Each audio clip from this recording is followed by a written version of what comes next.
মাংস দিয়ে দিতে হবে। মাংস দিয়ে দিচ্ছি।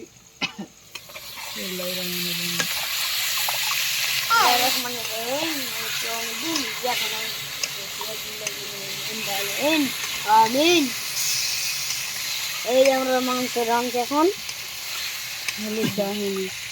আমাদের রাঁধুনি আবরার সাহেব এদিকে আসো, সামনে চলে আসে, ওই পাশে। আমি যাচ্ছি মা।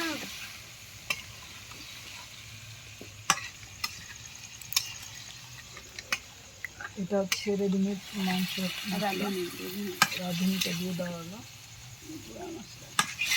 এখন সবচেয়ে ভালো হয় মাংসটা যদি একদম মেখে নিয়ে রান্না করা যায়, এই মাংসটার টেস্ট বেশি হয়। আপনি কেন মেখে নিলেন না? সবই তো সরঞ্জাম ছিল। রাঁধুনি মিস্টেক করছে। রাঁধুনি সব জিনিসই তো একটু একটু করে দিতে হবে না।